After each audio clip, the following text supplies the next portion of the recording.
Buenas tardes, licenciado. Hola Evelyn, buenas tardes. Buenas tardes a todas y a todos. ¿Cómo les va? Buenas tardes, licenciado. Buenas tardes, licenciado. Buenas tardes, licenciado. Carol, José Pablo, Ana Lucía. Buenas tardes, licenciado. Buenas tardes, licenciado. Diego, Pablo, David, buenas tardes. Yasmín, Vanessa. Diego Luna, buenas tardes. Buenas tardes, licenciado. Betsabe, ¿cómo estás? Gusto de saludarte. Guillermo, muy buenas tardes. Paula Mesa, Marlene Noemí, buenas tardes. Damaris Esther, buenas tardes. ¿Cómo les va?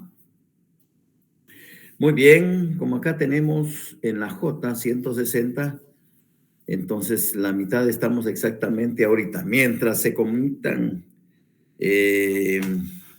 unos más compañeros, buenas tardes. Somos la L, sí, somos la L 130. Sí, ya emigró un compañero, ahora nos quedamos con 129. Mientras unos 5 más, doy la oportunidad a uno de ustedes o de alguna duda de los laboratorios. Una pregunta. Saraí, buenas tardes.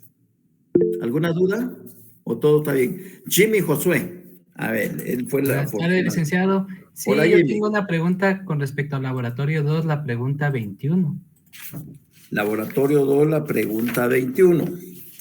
La pregunta 21 dice: las manifestaciones religiosas en el exterior de los templos son permitidas si se rigen por la ley. Para el ejercicio de estos derechos bastará la previa notificación de los organizadores ante la autoridad competente. ¿Quién es la autoridad competente? Investigue y fundamente la gobernación departamental. La gobernación departamental es la autoridad competente.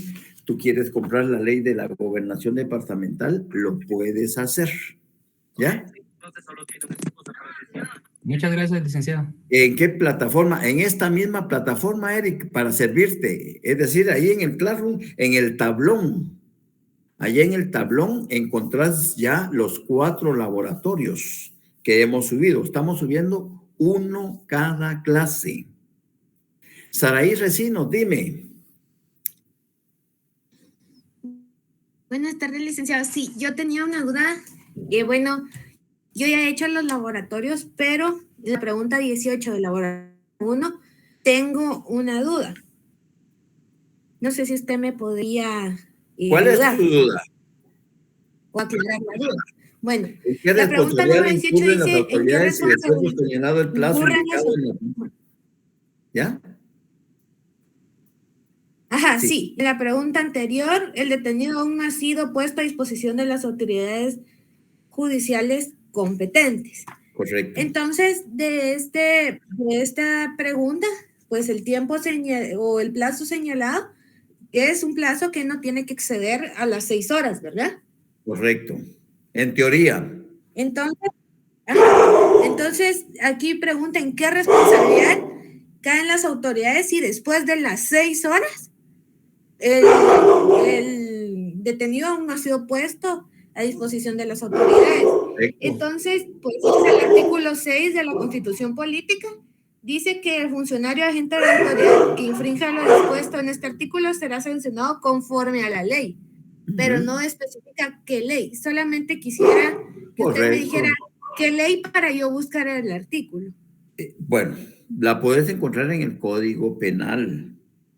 En el Código Penal, ahí vas a encontrar varios ilícitos penales que comete el funcionario cuando no observa lo normado en la Constitución, porque recuérdate que se parte del principio de la primacía constitucional.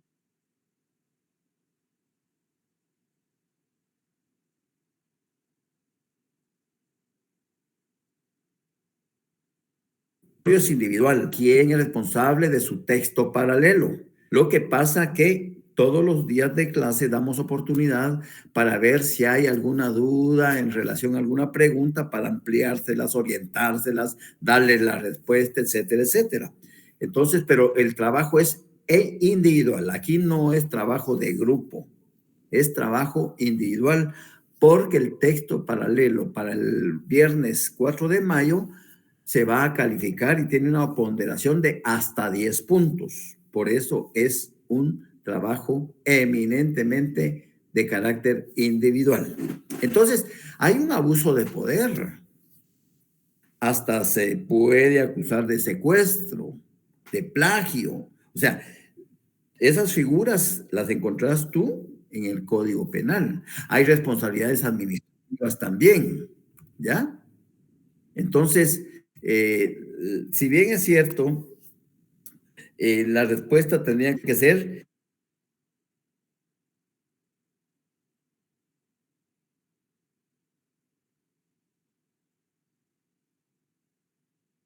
responsabilidad. Ahí está la respuesta. ¿Estamos? Sí, Y la muchas puedes gracias. ampliar con el Código Penal. ¿Alguna otra Está bien, duda? licenciado. Ya casi llegamos a los 100, entonces ya vamos a empezar. ¿Alguna otra duda? ¿Estamos bien? Claudia Arriaza. Dime. Buenas tardes, licenciado. Fíjese que yo tengo una duda con la pregunta número 7 del laboratorio 3. ¿Cómo no? La 7 dice, la norma constitucional como la norma ordinaria se emiten en virtud de una función del Estado que se llama, cabalmente el día de hoy vamos a tocar ese tema. Y entonces, en el desarrollo de la misma, vas a encontrar la respuesta, para no adelantarme. ¿De acuerdo? Está bien, licenciado. Muchas gracias. Muchas gracias, pero te felicito que ya vayas bastante avanzada. Eso es lo que hay que hacer. Recuerda que ya se subió el laboratorio 4. Así es de que no perdamos de vista, ¿ya? No quiero, sino voy poco a poco, pero con paso firme. Y Catherine Ochoa y Valquiria Elizabeth, si es para preguntas, paramos acá porque eso es al final. Era solo como introducción mientras nos reuníamos. Ya tenemos casi 100 compañeros, entonces ya puedo comenzar la clase y si es para eso o si es para algo importante, pueden hacer uso del micrófono, no hay problema. No, Valquiria. licenciado, era para una pregunta, pero está bien para comenzar. Vaya, entonces lo dejamos para el final, por favor. Era solo como una introducción en este momento. Recapitulando, estábamos cabalmente en lo que es la jerarquía normativa. Y hablando de la jerarquía normativa, habíamos indicado, según Recassensiches, que él decía que las normas se clasifican atendiendo a la utilidad o atendiendo a la finalidad que persigan. De esa cuenta, hay leyes de carácter o normas de carácter constitucional con rangos superiores a las leyes de carácter ordinarios. Y las leyes de carácter ordinario tienen un rango superior a las normas reglamentarias. Y que las normas reglamentarias van a tener un rango superior a las normas individualizadas. Les estoy repasando. También hablamos que tanto la norma de carácter constitucional como la norma ordinaria, como la norma reglamentaria, son de observancia general, es decir, tienen que ser observadas por todos los pobladores de un estado y de cumplimiento obligatorio. Sabemos nosotros que las normas constitucionales, las normas ordinarias, las normas reglamentarias, guardan una relación formal conexa hasta llegar con el Policía Nacional Civil o el Policía de Metra, que son autoridades ejecutoras de las normas constitucionales. A partir de ahí viene la conexión formal en forma de gradación hasta investir a estos agentes de la autoridad que la Constitución en el ejercicio del poder soberano, le otorga a cada uno de los organismos del Estado, que son los únicos que detentan el poder soberano. ¿Por qué un policía nacional civil? Porque el policía nacional civil es parte de la estructura administrativa del Ministerio de Gobernación. Y el Ministerio de Gobernación pertenece administrativamente al organismo ejecutivo. ¿Y cuál es la función del organismo? Pues administrar la cosa pública. Entonces, desde ahí viene esa conexión formal. Pues bien, esa articulación orgánica entre las normas nos permite, es un repaso, porque eso ya lo platiqué en la clase anterior, nos permite hacer una clasificación para los estudiosos del derecho en cuanto a la jerarquía normativa de normas constitucionales, normas ordinarias, normas reglamentarias y normas de carácter individualizado.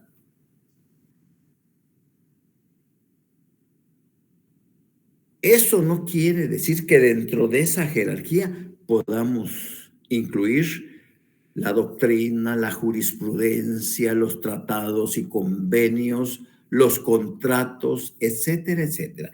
Todo lo que es el ordenamiento jurídico del país.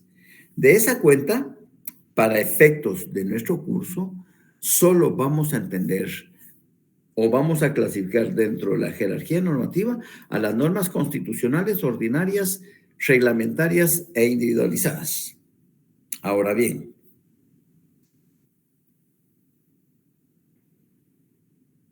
las normas constitucionales se van a referir única y exclusivamente a la forma como está estructurado el Estado. Las normas constitucionales se van a referir a la forma como está organizado el Estado. Las normas ordinarias se van a referir a toda la actividad del hombre que no tiene nada que ver con el Estado. En otras palabras, las normas ordinarias desarrollan la norma constitucional. Y las normas reglamentarias, pues cada organismo del Estado va a crear los reglamentos indispensables y necesarios para el funcionamiento de su quehacer administrativo. Es decir, cada institución del Estado no tiene tiene infinidades normativas reglamentarias para tratar de ejecutar de la mejor manera su función. Hasta ahí no hay problema. Ahora, ¿qué pasa cuando una norma ordinaria, que es de menor jerarquía que la constitucional, esta norma ordinaria viene a contradecir, viene a tergiversar, viene a modificar la norma constitucional?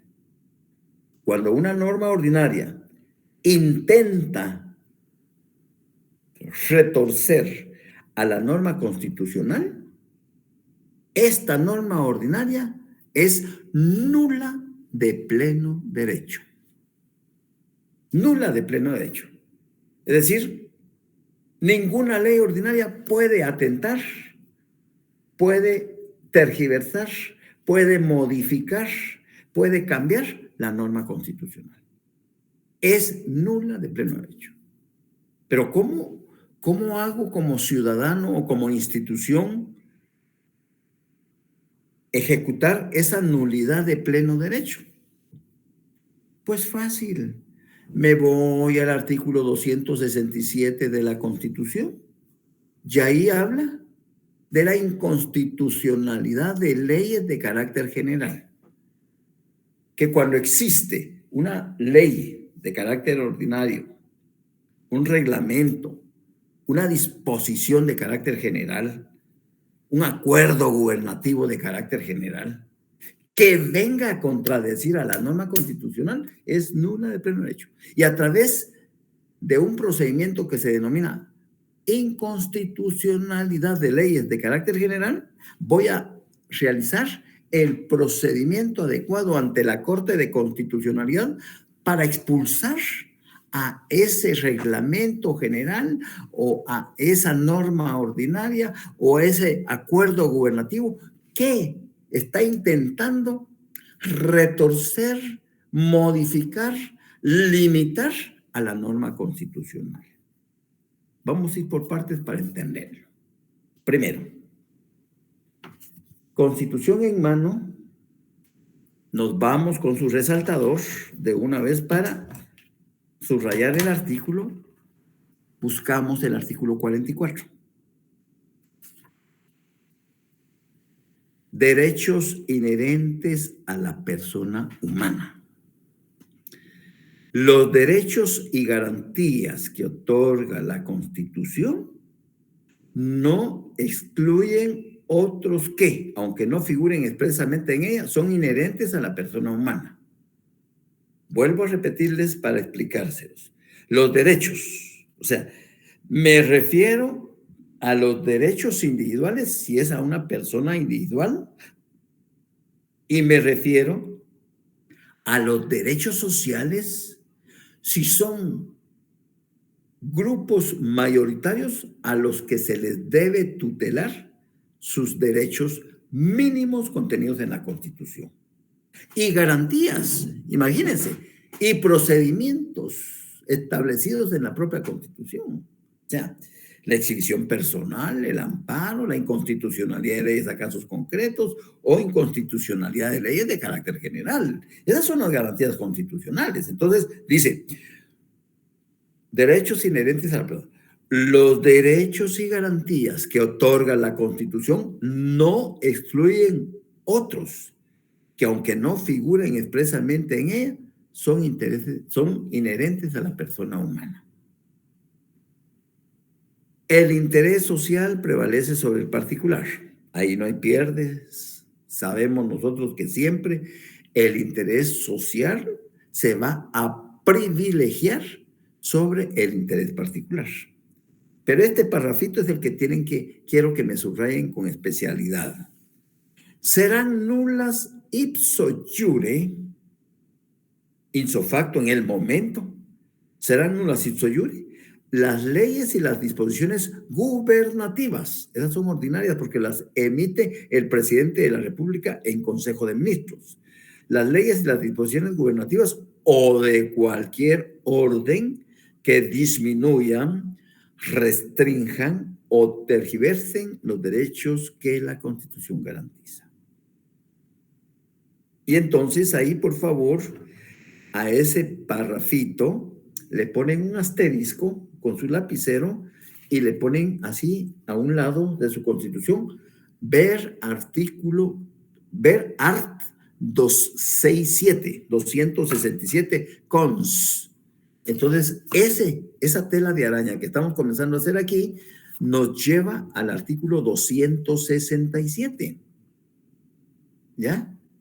Que dice, inconstitucionalidad de las leyes de carácter general. Las acciones en contra de leyes, reglamentos o disposiciones de carácter general, porque son de observancia y cumplimiento forzoso para toda la población, que contengan vicio parcial o total de inconstitucionalidad, se plantearán directamente ante el tribunal o corte de constitucionalidad. O sea, ahí está la respuesta. Cuando una norma ordinaria quiere contravenir, quiere contradecir a una norma constitucional, es nula de pleno derecho. Y el procedimiento establecido en la propia Constitución para hacerlo efectivo es a través del planteamiento ante la Corte de Constitucionalidad de una inconstitucionalidad de leyes de carácter general. Muy bien. Sigamos. ¿Y qué pasa? ¿Qué sucede? ¿Qué acontece cuando una norma reglamentaria contradice o contraviene a la norma constitucional. ¿Qué es lo que debemos de hacer cuando una norma reglamentaria que jerárquicamente está en la tercera posición de la jerarquía normativa contradice a una superior, a una norma ordinaria? Porque si hablamos de un reglamento de carácter general, por ejemplo, como el reglamento de salud o el reglamento de tránsito, que son de observancia general, y si una norma del reglamento está contraviniendo a la Constitución, nos vamos a la Corte de Constitucionalidad y pedimos que sea expulsado del ordenamiento jurídico vigente esa norma, porque está atentando contra la norma constitucional. Pero cuando la norma reglamentaria está contraviniendo a una norma ordinaria, ¿qué hacemos? Pues lo que hacemos es impugnar el reglamento por la vía administrativa. Impugnar el reglamento por la vía administrativa. Ley de lo contencioso administrativo. Ley de lo contencioso administrativo. Acá, en el artículo 7, capítulo 2, habla de recurso de revocatoria. Procede el recurso de revocatoria en contra de resoluciones dictadas por autoridad administrativa que tengan superior jerárquico dentro del mismo ministerio o entidad descentralizada o autónoma. Se interpondrá dentro de los 5 días siguientes al de la notificación de la resolución en memorial dirigido al órgano administrativo que le hubiere dictado.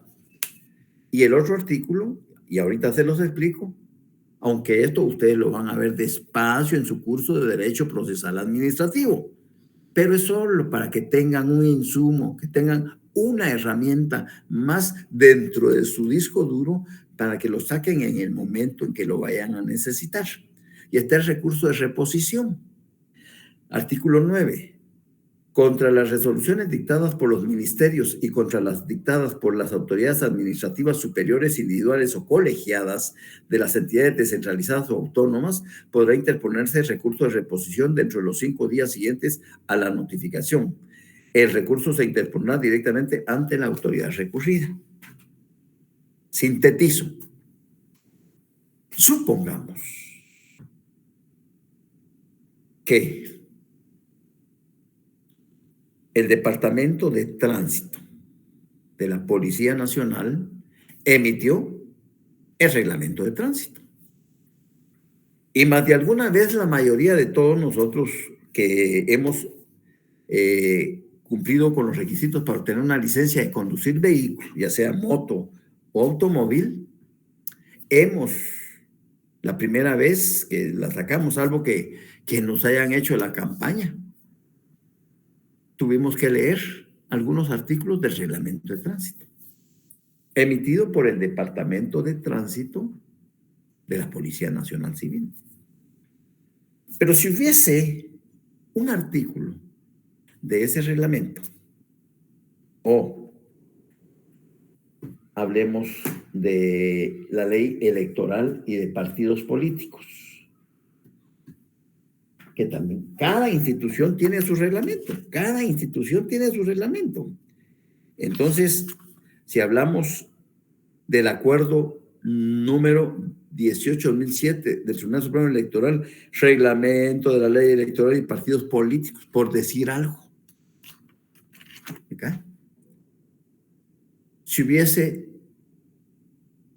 un artículo que estuviera contraviniendo a la ley electoral y de partidos políticos, que es de mayor jerarquía, entonces el interesado, cualquier partido político debidamente inscrito, a través de su secretario general, pues va a impugnar esa norma reglamentaria en contra de quien emitió el reglamento correspondiente. Y para eso por supuesto que tiene que usar la ley de lo contencioso administrativo porque primeramente va a plantear ante la autoridad que creó ese reglamento, la revocatoria. Pero si esa autoridad confirma ese fallo, entonces, dentro de los 5 días, me voy a la autoridad superior jerárquica, que es el Tribunal Supremo Electoral, y contra ellos planteo el recurso de reposición, que es de carácter administrativo, en contra de esa norma reglamentaria que está contraviniendo a la norma ordinaria. Pues lo mismo es con el reglamento de tránsito, con el reglamento de salud, con cualquier reglamento. Siempre vamos a impugnar ese reglamento ante la autoridad administrativa que lo emitió, que lo creó. Y lo vamos a hacer por medio de recurso de revocatoria. Y si no nos declaran con lugar el recurso de revocatoria y nos confirman que no hay ninguna violación, entonces nos vamos ante el superior jerárquico, la autoridad superior jerárquica administrativamente de ese organismo. Sería, si es el de tránsito, primero lo planteamos ante el director del departamento de tránsito y después nos vamos ante el ministro de Gobernación, que es la autoridad máxima del Ministerio de Gobernación, y planteamos la reposición. Y si el ministro se empecina y dice que no hay violación, no hay contradicción, que no hay tergiversación, que no hay limitación, agotamos la vía gubernativa, agotamos la vía administrativa y entonces nos dirigimos a la vía judicial a través del contencioso administrativo, Tribunal de lo Contencioso Administrativo. Y ahí vamos a plantear nuestra inconformidad. O sea, en Guatemala pues están todas las herramientas administrativas y judiciales para, en lo posible, tratar de hacer valer nuestro derecho para que se imparta justicia, para que se le dé certeza jurídica, para que se le dé seguridad al ciudadano. ¿Cómo es posible entonces que un simple ciudadano común y corriente, nosotros, podamos plantear una inconstitucionalidad de leyes de carácter general? Pues sí podemos, no solo las instituciones, no solo los organismos del Estado, no solo los partidos políticos o las ONG, también la persona individual puede plantear ante la Corte de Constitucionalidad una inconstitucionalidad de leyes de carácter general. Lo puede hacer perfectamente. Para ello, nos vamos a la Ley de Amparo, Decisión Personal y de Constitucionalidad. Si la tienen, los que la tengan, saquen su resaltador, vean el artículo 134 de la Ley de Amparo y dice: legitimación activa. Tienen legitimación para plantear la inconstitucionalidad de leyes, reglamentos o disposiciones de carácter general. Ese es el requisito sine qua non, que tanto las leyes, que los reglamentos o que las disposiciones gubernativas sean de carácter general. ¿Y cuándo debo de entender que son de carácter general? Cuando está dirigida a toda la población. Se convierten en normas que debo de observar obligatoriamente su cumplimiento. Son de carácter abstracta, pero de cumplimiento forzoso. Debo de observarlas. Me parezcan o no, no me importa. Estoy en Guatemala y se creó ese reglamento de carácter general o se creó ese acuerdo gubernativo por parte del Ejecutivo o hay una ley que está realmente contradiciendo a la norma constitucional. Entonces, como simple ciudadano, interpongo la inconstitucionalidad. ¿Quiénes tienen la legitimación activa? La Junta Directiva del Colegio de Abogados actuando a través de su presidente. El Ministerio Público a través de la Procuraduría General de la Nación. Es el artículo 134, Jennifer Vanessa. Por eso les pido que siempre que citemos un artículo con su resaltador, resaltémoslo, porque el cerebro se fija en ello y ya va tratando de ir creando en su disco duro una fijación de algunos artículos que ya difícilmente se les olvide. El procurador de los derechos humanos en contra de leyes, reglamentos o disposiciones de carácter general que afecten intereses de su competencia y cualquier persona con el auxilio de 3 abogados colegiados activos. Cualquier persona con el auxilio de 3 abogados colegiados activos. ¿Y quién es persona? Jurídicamente hablando, hombre o mujer, mayor de 18 años. Hay una llamadita ahí, la 160, que dice, el literal B del artículo 135 de la Constitución Política de la República, deberes y derechos cívicos, regula que es deber de todos los guatemaltecos cumplir y velar por el cumplimiento de lo establecido en la Constitución, por lo que otorgan a la población la facultad de plantear la inconstitucionalidad de una norma es materializar ese derecho. Es decir, es parte de lo que como estudiantes de derecho debemos de tener presentes, que si las autoridades observaran el cumplimiento y la observancia de las normativas vigentes, nuestro país estuviera realmente en otras condiciones. Pero como hay una inobservancia a las normativas, hay un irrespeto hacia la normativa constitucional, entonces ellos hacen lo que les viene la gana, lo que les da la gana. Hay un irrespeto y por eso hay un abuso en el ejercicio del poder. Entonces, concluyendo, si una norma ordinaria contraviene a la norma constitucional, es nula de pleno derecho y lo vamos a hacer efectivo a través de la inconstitucionalidad de leyes de carácter general.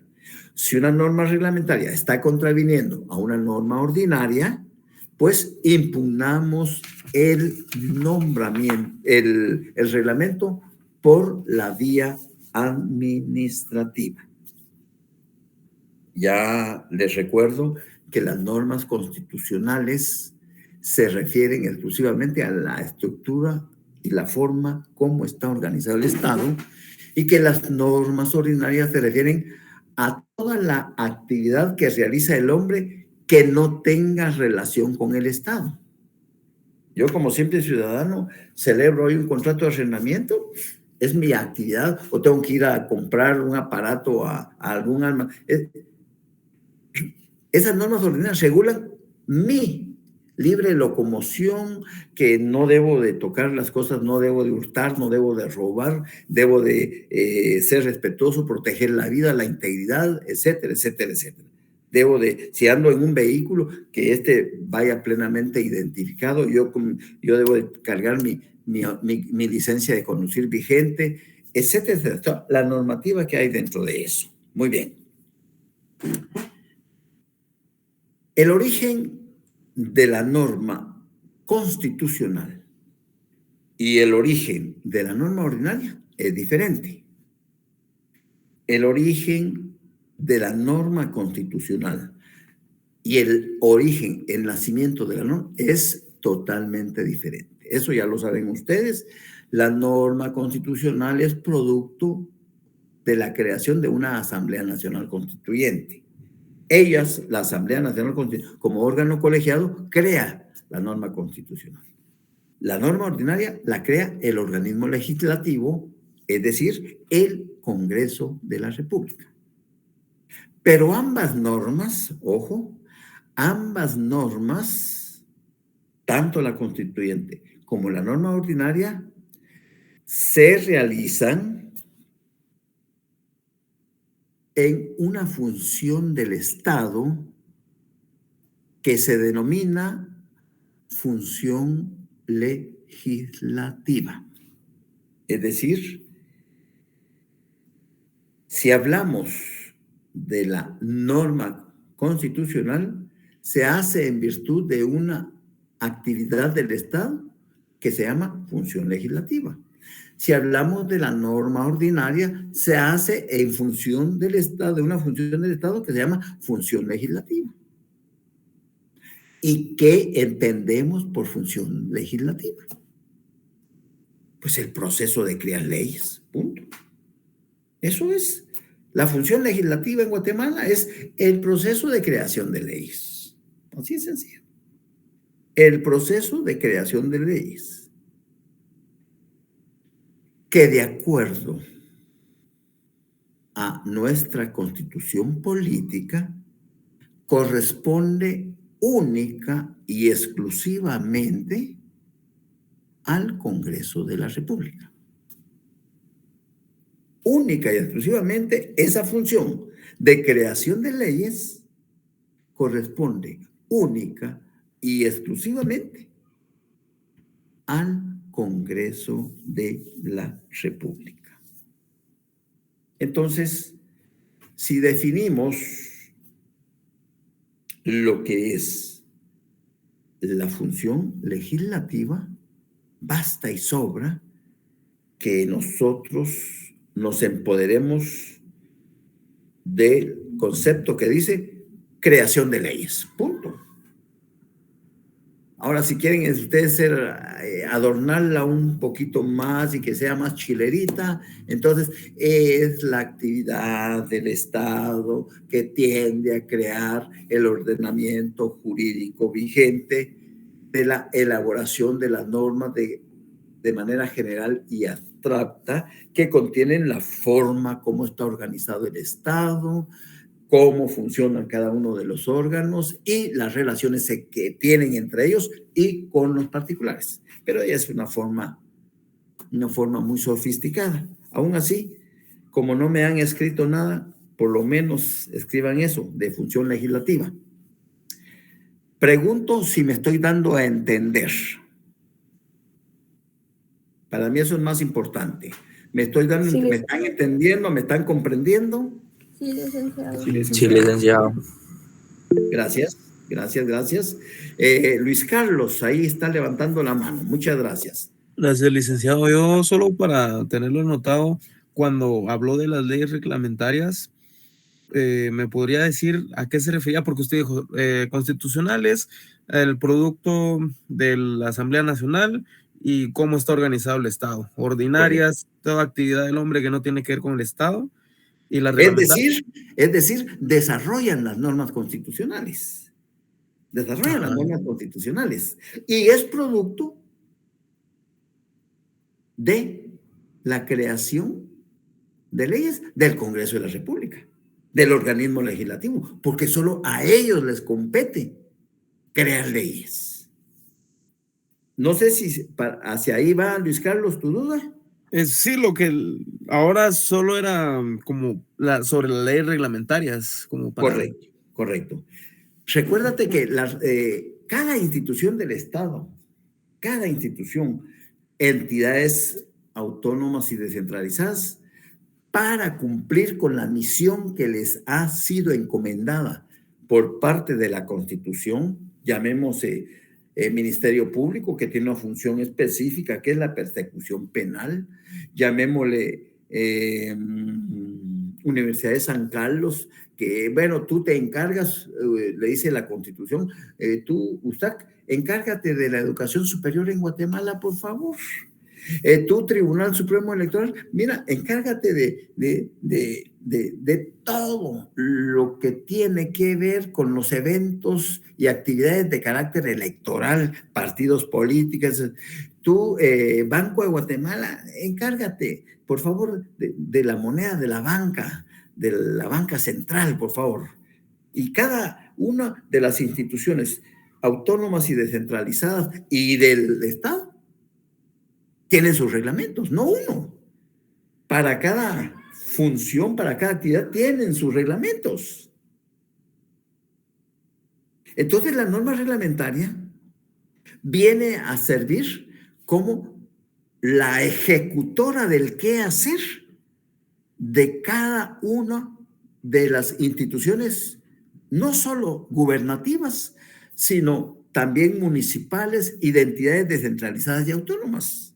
¿Por qué? Porque es a través de los reglamentos cómo van a dar a conocer los procedimientos que la población debe de conocer para cumplir con los requerimientos exigidos por dicha institución para prestarles ese servicio. Así de sencillo. ¿Y quién crea la norma reglamentaria? La propia institución. La propia institución crea la norma reglamentaria. La norma individualizada, eso ya va muy específicamente a utilizarse en casos muy concretos. La sentencia judicial y las resoluciones administrativas. Si alguno de los 108 compañeros que están conectados acá tuvo la oportunidad o la experiencia, buena o mala, de un litigio de cualquier naturaleza, aún así haya sido un divorcio de carácter voluntario, por ponerlo fácil, pero hubo una resolución judicial dictada por un juez competente o hubo una resolución administrativa dictada por una autoridad competente que tuvo relación con su persona, esa es una norma individualizada. ¿Por qué es norma? Porque está señalando únicamente a la persona que le afectó o le ayudó a resolver su problema. Así de sencillo. No podemos generalizar que a todos, no. Solo en casos concretos. ¿Te queda claro, Luis Carlos? Sí, muy amable, gracias. ¿Alguna otra duda? Pregunto, ¿alguna otra duda?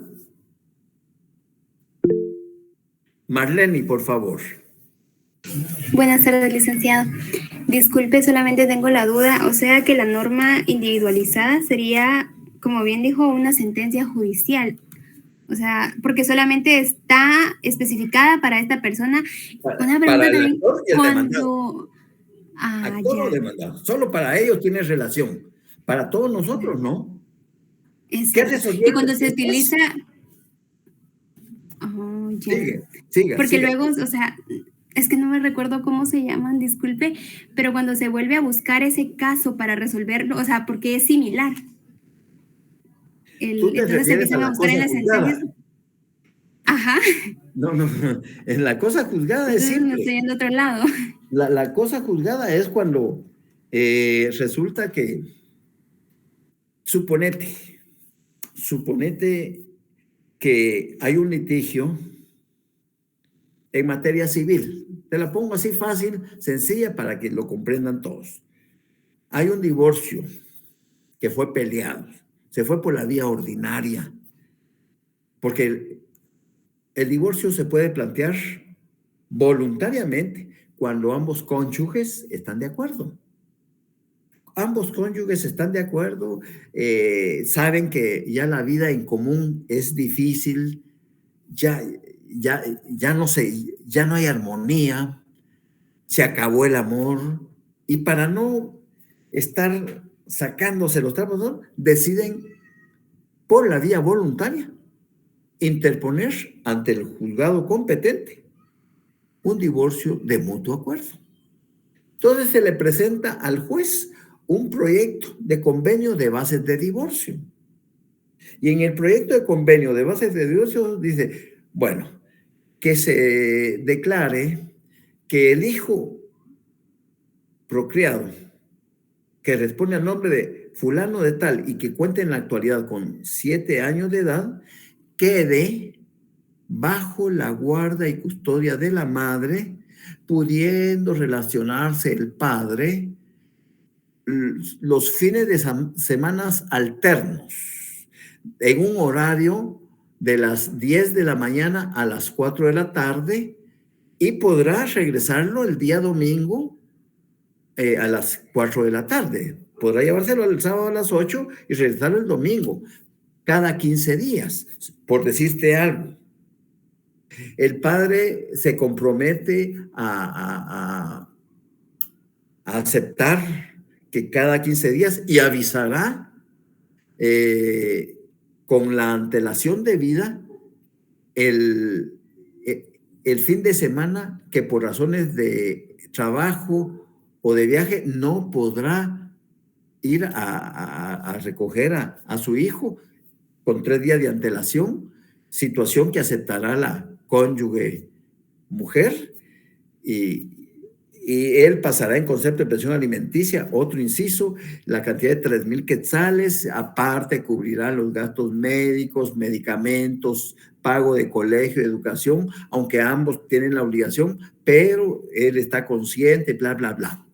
La madre, si trabaja, pues ella puede renunciar a la pensión alimenticia que le corresponde por derecho, pero afortunadamente tiene un ingreso que le permite vivir decorosamente y renuncia.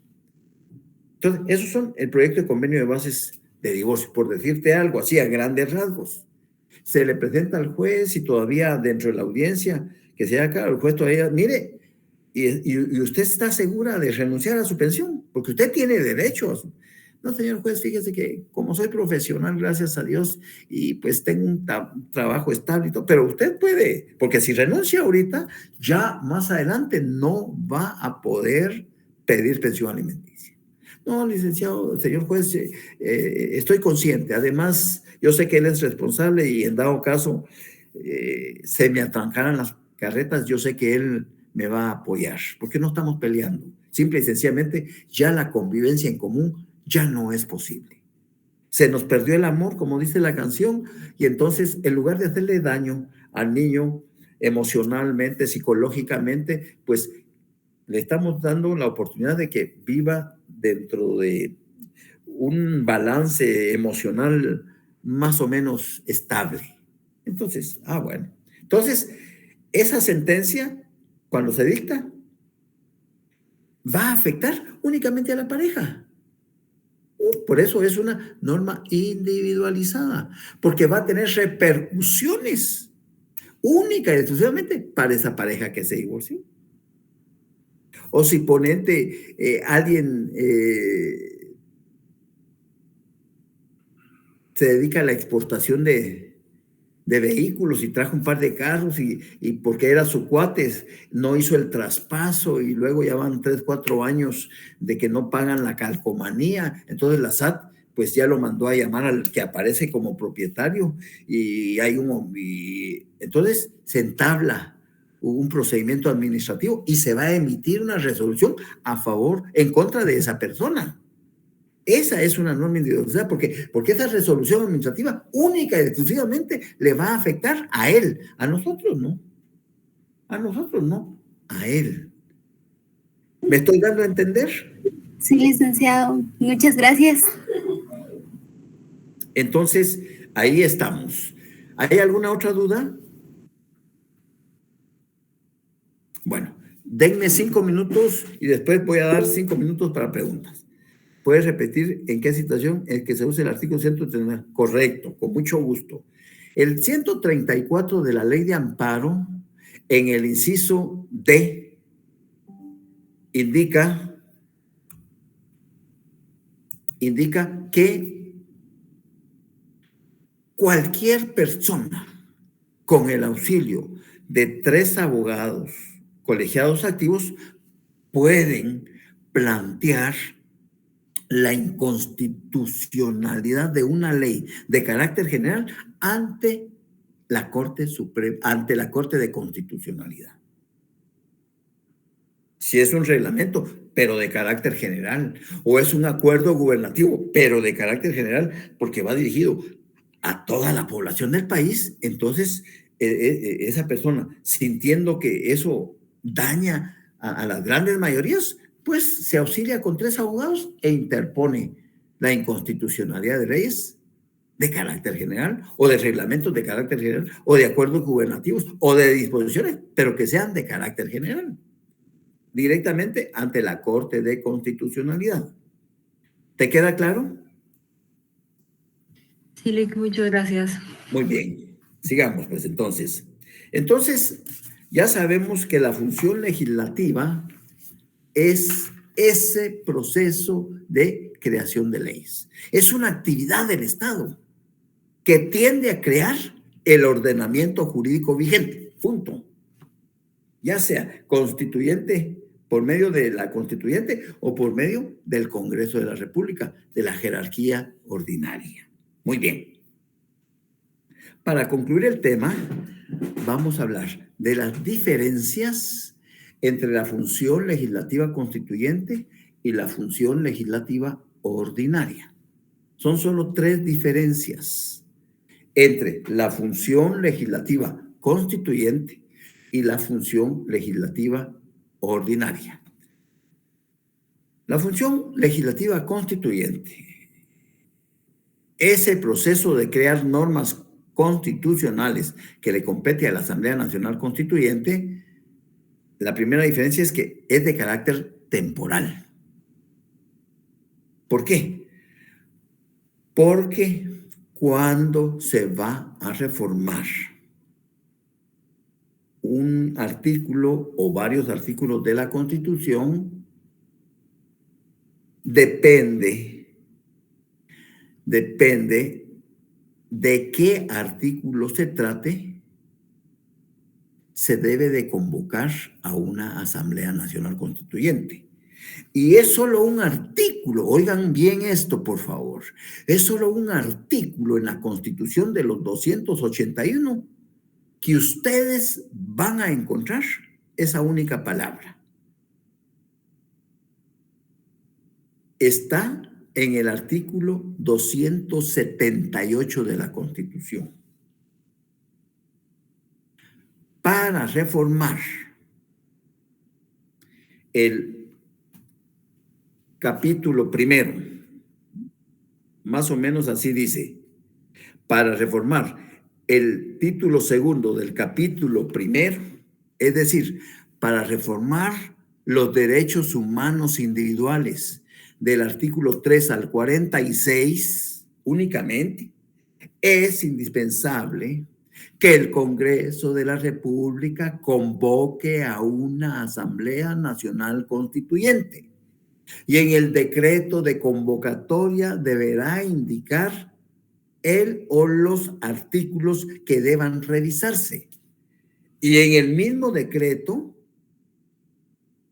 oficiará al Tribunal Supremo Electoral para que convoque a elecciones a la constituyente en un plazo que no exceda de 120 días. Eso más o menos dice el artículo 278 de la Constitución. Es la única vez que se menciona dentro de los 281 artículos a la Asamblea Nacional Constituyente. Dice, resáltenlo, subrayen, Asamblea Nacional Constituyente, para reformar o sea, el artículo 278 o cualquier artículo de los contenidos en el capítulo 1 del título segundo de esta Constitución, es indispensable que el Congreso de la República, con el voto afirmativo de las 2/3 partes de los miembros que lo integran, si son 160 diputados, las 2/3 partes son 107 votos, 107 diputados. Es indispensable que el Congreso de la República, con el voto afirmativo de las 2/3 partes de los miembros que lo integran, convoque a una Asamblea Nacional Constituyente. En el decreto de convocatoria señalará el artículo o los artículos que haya de revisarse y se comunicará al Tribunal Supremo Electoral para que fije la fecha en que se llevarán a cabo las elecciones dentro del plazo máximo de 120 días, procediéndose en lo demás conforme a la ley electoral constitucional.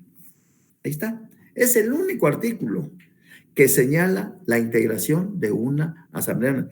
¿Cuándo se vayan a reformar? Artículos 3, 4, 5, 6, 7, 8, 9, 10, 11, 12, 13, 14, 15, 16, 17, 18, 19, 20, 21, 22, 5, 6, 7, 28, 29, 30, 31, 32, 33, 34, 35, 36, 37, 38, 39, 40, 41, 42, 43, 44, 45, 46. Únicamente.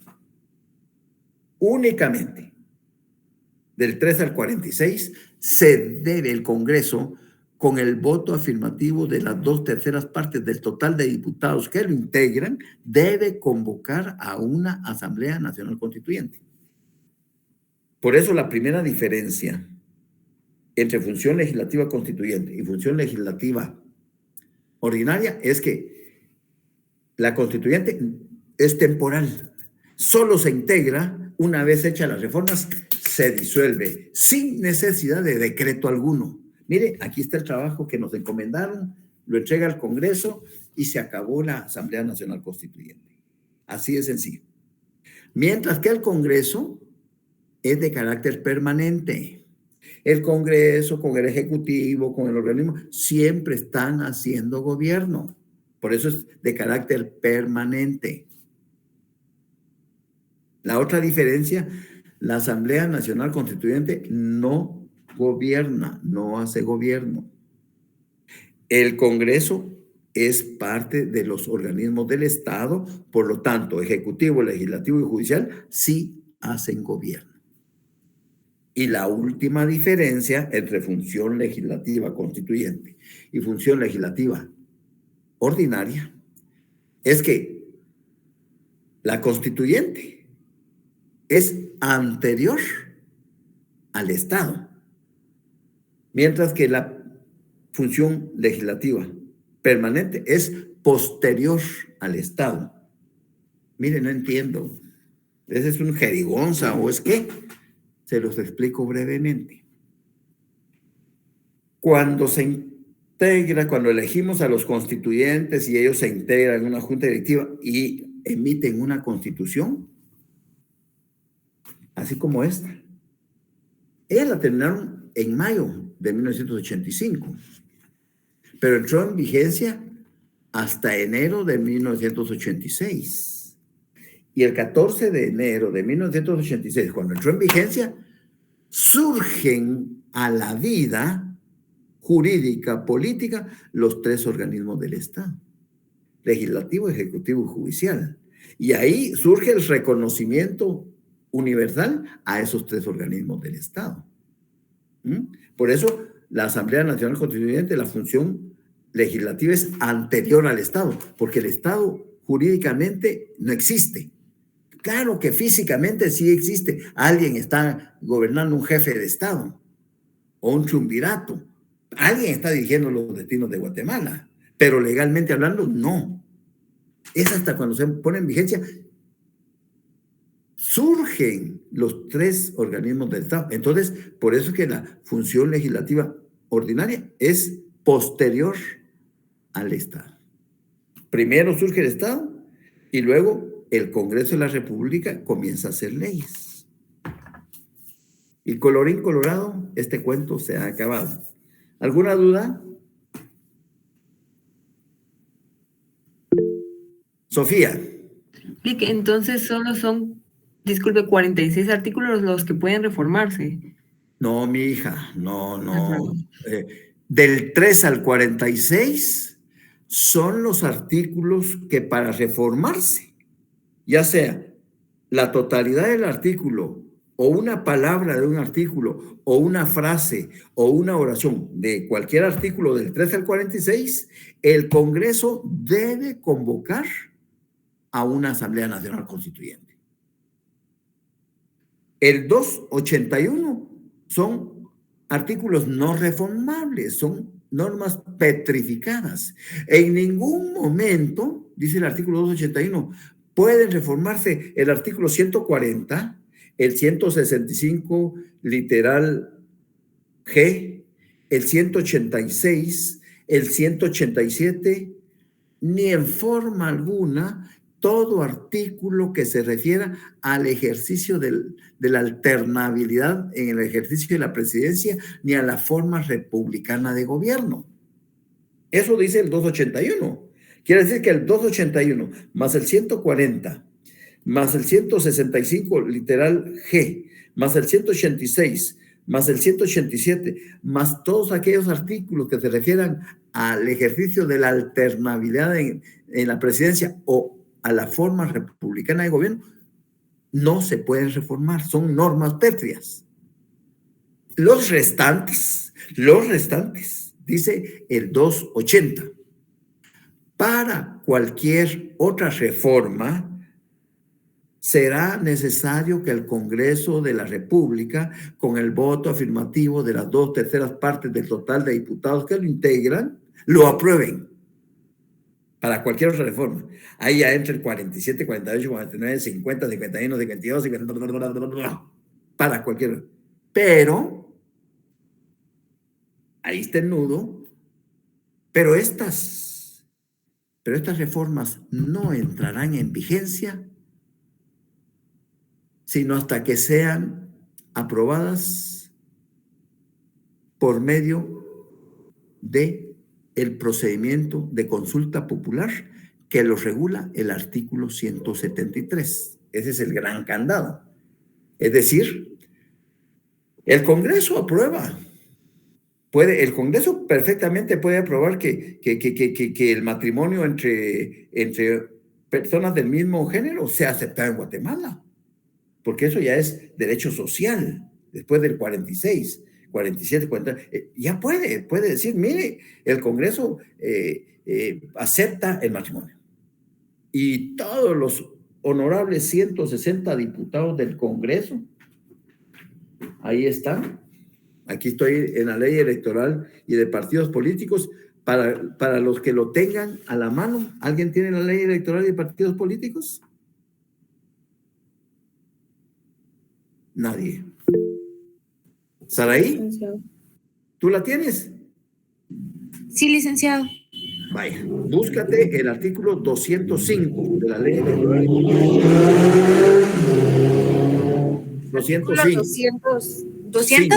5. 205. De la ley electoral y partidos políticos. Dice, de la integración del Congreso de la República. El Congreso se integra con diputados electos en los distritos electorales y por el sistema de lista nacional, cada departamento de la República constituye un distrito electoral, con excepción del departamento de Guatemala, en el cual el municipio del mismo nombre comprenderá el distrito central y los restantes municipios constituirán el distrito departamental de Guatemala. El número de diputados distritales no excederá de 128, el cual será distribuido en la forma siguiente. Distrito central, 11 diputados, distrito de Guatemala, 19 diputados, Los 32 diputados electos por el sistema de lista nacional constituyen el 25% del número total de diputados distritales que integra el Congreso. Si sumamos 128 más 32, nos dan los 160 diputados que integran la Asamblea Legislativa, o sea, el Congreso de la República. Entonces, ellos pueden aprobar que aceptan el matrimonio de personas del mismo género. Y con el voto favorable de las 2/3 partes, son 160, y con 110 votos, porque con 107 es lo mínimo, con 110 aprueban. Muy bien, aprobaron que en Guatemala el matrimonio de personas del mismo género es válido, pero no va a entrar en vigencia esa reforma a la Constitución si no es ratificada por el pueblo mediante la consulta popular que indica el artículo 173. El tribunal tiene que convocar al pueblo. ¿Y está usted de acuerdo en que el matrimonio, la reforma propuesta por el Congreso de la República de que el matrimonio es permitido de personas del mismo género, sí o no? Entonces ahí uno dice sí o no. Si gana el sí, se reforma el artículo. Si gana el no, Se perdieron 40 millones de quetzales para nada. Ahí nos quedamos. Un abrazo. Nos vemos el día viernes. Feliz tarde. Feliz tarde, licenciado. Buenas tardes.